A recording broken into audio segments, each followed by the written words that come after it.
इसके पहले प्रेमचंद का घर अगर अवैध तरीके से बना था तो कहां वो लोग थे, क्यों नहीं उसकी छानबीन किए?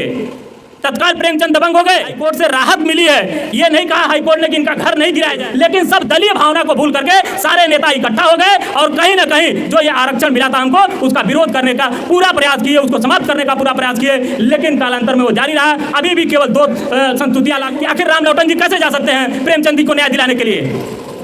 क्यों ये जाएंगे? तो जो होटल बुक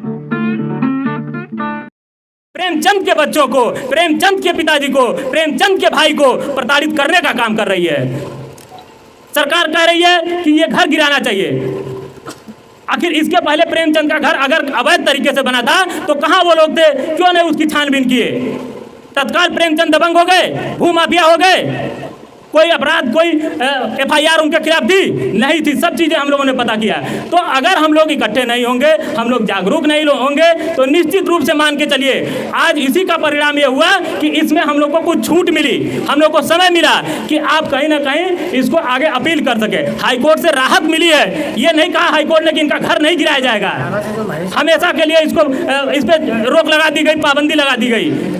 हाईकोर्ट ने सिर्फ इसको कुछ समय के लिए 3 महीने का समय दिया हुआ है कि आप आगे अपील करिए, इसको देखिए किस प्रकार से उसमें क्या कमियां हैं, इसको दुरुस्त करिए। और एक तहसीलदार से जो एक छोटा सरकार का नुमाइंदगी करता है, नुमाइंदा होता है, उससे इसको बढ़ा करके जिले स्तर पर जिलाधिकारी के हाथ में इसको सौंप दिया है। अब जिलाधिकारी क्या निर्णय लेते हैं, कैसे निर्णय लेते हैं, इन सारी बातों पर भी हमें गहराई से निगरानी रखनी होगी। क्योंकि अगर प्रेमचंद का घर गिर गया दोस्तों, तो मान के चलिए कि हमारे लिए, OBC समाज के लिए, पिछड़ों के लिए, दलितों के लिए, अल्पसंख्यकों के लिए और यादव समाज के लिए इससे शर्मनाक न तो कोई बात होगी और न इसके बाद हमें कोई माफ करेगा।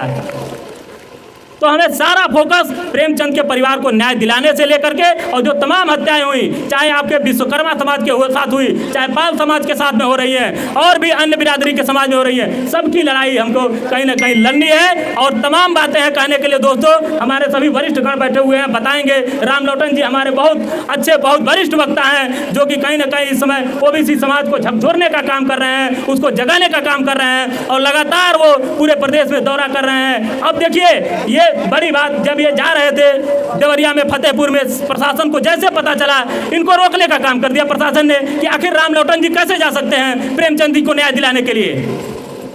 क्यों ये जाएंगे? तो जो होटल बुक किया गया था इनको रुकने के लिए, उसमें प्रशासन ने तालेबंदी लगाने का काम कर दिया।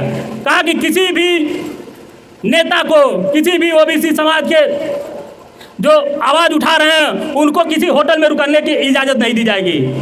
होटल रुक गया तो क्या हुआ, एक एक कार्यकर्ता खड़ा था, फिर इनको अलग एक गांव में रुकना पड़ा जा करके। तब सुबह वो वहां पर गए और उस परिवार के लोगों से मिल करके आए। तो आपको हर स्तर पे कहीं ना कहीं प्रताड़ित करने का काम किया जाएगा, आपकी आवाज़ को दबाने का काम किया जाएगा, आपको रोका जाएगा। लेकिन आज यहाँ से ये संकल्प लेकर के जाइए, जो यादव सेना संगठन के रूप में हमने महापंचायत बुलाई है। इस पंचायत का उद्देश्य सिर्फ यही है कि किसी भी दम पर ये हमारी लड़ाई, ये हमारा संघर्ष आगे जारी रहना चाहिए। साथियों, बहुत सी बातें हैं, मंडल कमीशन पर भी हमें बोलना था कि किस प्रकार से उसके साथ, जब मंडल कमीशन के बारे में मैं बस एक बात आपसे कहना चाहूँगा। जब 7 अगस्त सन 1990 को सरकार ने मंडल कमीशन की जो 42 संस्तुतियाँ थी, उसमें से एक संस्तुति पिछड़े वर्ग के लोगों को नौकरियों में 27% का आरक्षण था, उसको जब लागू कर दिया, तो मैं बताऊं मित्रों, हम लोग तो बहुत छोटे थे उस समय, सारे नेता जो फॉरवर्ड क्लास के थे, सारे दलीय भावनाओं को भूल करके, वो क्या कांग्रेस में था, क्या जनता दल में था, क्या वो भाजपा में था, या मार्क्सवादी था, कम्युनिस्ट था, किसी भी तरह का था, उसने सारी चीज़ों को भूल करके उसका विरोध किया था। वहाँ पर उसको ये नहीं दिखाई दे रहा था कि ये हमारे हिंदू समाज के ही लोग हैं, इनको 27% आरक्षण मिल गया है, तो अच्छी बात है, हमको इसका स्वागत करना चाहिए। लेकिन सब दलीय भावना को भूल करके सारे नेता इकट्ठा हो गए